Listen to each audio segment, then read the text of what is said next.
Shalom. Kiranya kasih karunia Tuhan memberkati kita semua dari sekarang sampai selama-lamanya. Amin.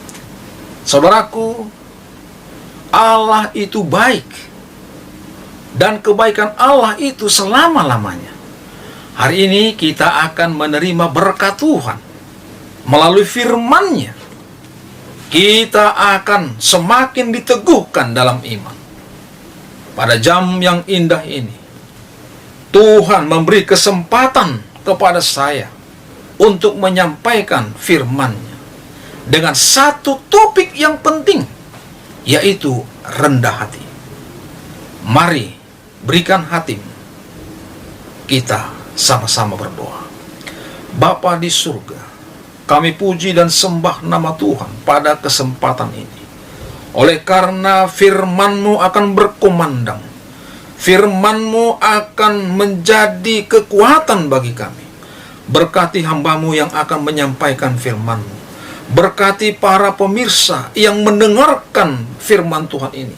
Jamah hati kami, sehingga kami akan dituntun oleh Tuhan untuk berjalan bersama denganmu. Dan kerendahan hati akan menjadi bahagian kami sekarang dan sampai selama-lamanya. Dalam nama Tuhan Yesus kami berdoa. Amin. Saudaraku yang diberkati oleh Tuhan, semakin kita sukses, semakin kita harus belajar apa itu rendah hati. Sikap rendah hati dan penuh kasih sayang menyebarkan kebahagiaan kepada semua orang. Itulah yang disampaikan oleh seorang penulis yang bernama Jajendra. Dia mengatakan sikap rendah hati dan penuh kasih sayang itu akan menyebarkan, akan membawa kebahagiaan kepada setiap orang. Luar biasa roh kerendahan hati ini. Yesus berfirman dan memberi pelajaran tentang lemah lembut dan rendah hati di dalam Matius pasal 11 ayat yang ke-29. Pikulah kuk yang kupasang dan belajarlah padaku, karena aku lemah lembut dan rendah hati, dan jiwamu akan mendapat ketenangan. Oh, luar biasa saudaraku. Yesus itu tahu dia beban kita. Yesus itu tahu bagaimana kita menghadapi tantangan, pencobaan. Dia berkata, pikulah kuk yang kupasang dan belajarlah padaku. Kalau kita mau belajar tentang supaya beban kita terasa ringan, tidak perlu doktor, profesor, harus punya banyak uang. Tetapi kita belajar kepada Yesus. Dia yang lemah lembut dan rendah hati akan memberikan ketenangan kepada jiwa kita. Yesus memanggil kita sekarang untuk datang padanya dan belajar rendah hati. Belajar dari Yesus tentang kerendahan hati. Ada satu kalimat dalam bahasa Greka mengatakan kenosis, yang artinya adalah Yesus mengosongkan dirinya dari kemuliaan selaku Allah Sang Pencipta. Namun Dia mengambil rupa manusia yang berkedudukan bukan raja, tapi seorang hamba, dan lahir dalam keluarga rumah tangga yang amat sederhana.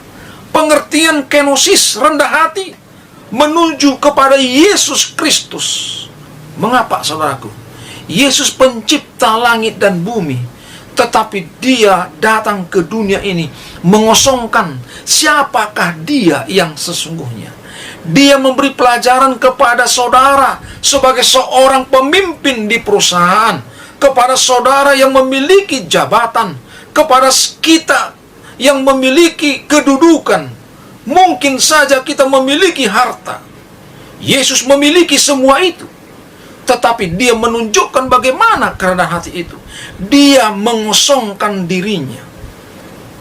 Dia mengambil kedudukan sebagai seorang hamba, bukan raja. Bahkan Dia lahir dari rumah tangga yang sangat sederhana. inilah merupakan sebuah contoh teladan bagaimana Yesus sebagai seorang yang memiliki kerendahan hati. Seorang hamba Tuhan, wanita bernama Ellen G. White, dalam buku Adventist Home berkata demikian, Tuhan Allah di surga menentang segala jenis keinginan untuk lebih unggul atau menang dalam permainan yang memikat. Di zaman sekarang ini, orang menunjukkan kualitas yang luar biasa. Apa itu?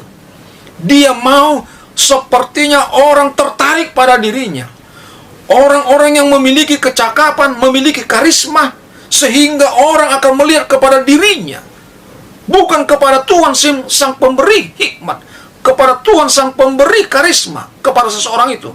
Tetapi orang mau menunjukkan kualitasnya, sehingga orang akan salut, orang akan melihat kepada diri seseorang itu. Dan Tuhan Allah di surga menentang orang-orang yang demikian. Kalau saudara punya karisma, kalau saudara punya talenta, kalau saudara punya karunia rohani, maka yang kita harus tinggikan adalah Tuhan, bukan kepada diri kita. Dan kita harus menunjukkan kepada orang lain bahwa Tuhanlah yang patut ditinggikan, bukan kepada diri kita sendiri. Yang kita lakukan adalah bahwa sesuatu yang kita miliki itu karena karunia Tuhan, kuasa Tuhan yang bekerja dalam hati kita. Bila mana kita membuka dalam buku Filipi pasal 2 ayat yang ke-13 dikatakan demikian. Firman Tuhan berkata, karena Allah lah yang mengerjakan di dalam kamu baik kemauan maupun pekerjaan menurut kerelaannya. Saudaraku, Rasul Paulus mengatakan Allah lah yang bekerja di dalam diri seseorang untuk melakukan pekerjaan yang menurut kerelaan Tuhan.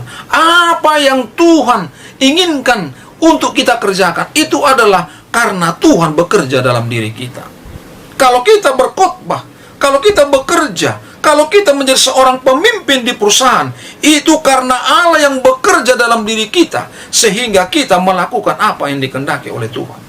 Yesaya 26 ayat 12 berkata demikian, ya Tuhan, Engkau akan menyediakan damai sejahtera bagi kami, sebab segala sesuatu yang kami kerjakan, Engkaulah yang melakukannya bagi kami. Saudaraku yang diberkati Tuhan, Tuhan menyediakan damai sejahtera bagi saudara dan saya, sebab segala sesuatu yang kami kerjakan, yang kita kerjakan, Engkaulah yang melakukannya bagi kami.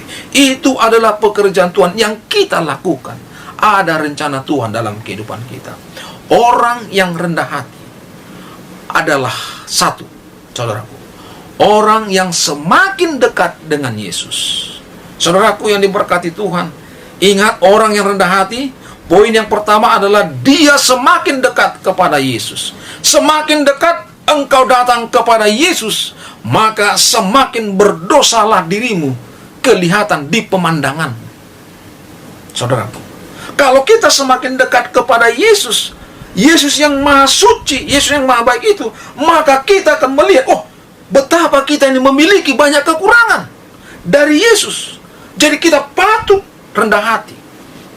Kita bukanlah orang yang suci bersih, tetapi kita adalah orang yang telah dimurnikan oleh kasih karunia Tuhan. Poin yang kedua adalah orang yang saling menghormati. Orang yang rendah hati itu adalah orang yang saling menghormati. Dalam buku Roma pasal 12 ayat 10 mengatakan, hendaklah kamu saling mengasihi sebagai saudara dan saling mendahului dalam memberi hormat. Siapapun orang itu, orang yang rendah hati, maka dia akan menghormati orang tersebut. Kenapa? Karena dia adalah ciptaan Tuhan. Kita tidak boleh merendahkan dia, kita tidak boleh menjengkal dia, tetapi kita harus menghormati dia sebagai Allah yang menciptakannya. Saudara adalah diciptakan oleh Tuhan. Siapa saja makhluk hidup, manusia, kita pantas menghormatinya. Kenapa? Karena kita sedang menghormati Allah, sang pencipta seseorang. Poin yang ketiga, menganggap orang lain lebih utama. Filipi 2 ayat 3 berkata, dengan tidak mencari kepentingan sendiri atau puji-pujian yang sia-sia. Sebaliknya, hendaklah dengan rendah hati yang seorang menganggap yang lain lebih utama daripada dirinya sendiri. jiwa rendah hati, maka dia harus mengutamakan yang lain. Ketika kita ada pembagian, ketika kita ada sesuatu yang mau kita capai, yang mau kita kerjakan, mari kita bersama-sama menganggap orang lebih utama, bahwa pekerjaan itu tidak bisa diselesaikan oleh satu orang, perlu kerjasama. Maka kita akan meminta pandangan orang lain, tetapi kita akan membuat pandangan itu lebih baik lagi. Saudaraku, setiap orang pasti senang bila mana dia diutamakan. Tetapi kita sebagai anak Tuhan mengetahui itu, maka kita mengambil berkat dari orang itu untuk membuat sesuatu yang lebih baik. Ide boleh kita terima dari orang, tetapi kita mau menghormati dia dan kita mau memberikan yang terbaik kepada orang lain. Kamu harus ingat, saudaraku, saudara dan saya harus ingat, sukses, sesukses apapun kamu, harus menjadi manusia yang rendah hati. Apapun jabatan kita, harta kita, kedudukan kita, pendidikan kita, sesukses apapun saudara dan saya, maka kita menjadi manusia yang rendah hati. Sebagai kesimpulan dari khotbah yang singkat ini, ingatlah bahwa rendah hati adalah buah roh. Kita dipanggil belajar kepada Kristus dalam kelemah lembutan dan kerendahan hati. Kelemah lembutan adalah satu buah roh, saudaraku, yang penting untuk kita ketahui dan kita hidupkan. Itu adalah satu anugerah dari Roh Kudus sebagai penyuci yang menyanggupkan kita untuk melakukan ataupun mengendalikan tabiat, supaya kita memiliki roh rendah hati, supaya kita jangan lekas marah, jangan egois, tetapi orang yang rendah hati, dia akan selalu mengandalkan Tuhannya. Semoga saudara dan saya menjadi orang yang rendah hati seperti Yesus Kristus. Tuhan memberkati. Mari kita berdoa. Bapa di surga, Engkau Allah yang luar biasa. Engkau memiliki karakter rendah hati. Engkau merindukan bahwa kami umat Tuhan yang mendengarkan firman ini akan memiliki roh rendah hati, dan kami siap bekerja sama dengan Tuhan. Tuntunlah kami, Tuhan, supaya kami memiliki roh rendah hati itu, supaya kami selalu memandang hanya kepada Tuhan, dan kami selalu menghormati ciptaan Tuhan, dan kami selalu untuk mendahului orang lain, sehingga Tuhan, hidup kami ini akan menjadi berkat bagi banyak orang. Karena Tuhan telah lebih dahulu memberkati kami, maka kami pun boleh menjadi berkat bagi banyak orang. Terima kasih Tuhan untuk berkat-Mu yang indah pada hari ini. Dan di kesempatan berikutnya, kami akan mendengarkan lagi pelajaran yang lain yang akan membawa hidup kami untuk lebih dekat kepada Tuhan. Tuhan, inilah doa kami. Terimalah kami sebagaimana kami ada. Dalam nama Tuhan Yesus, kami berdoa. Amin.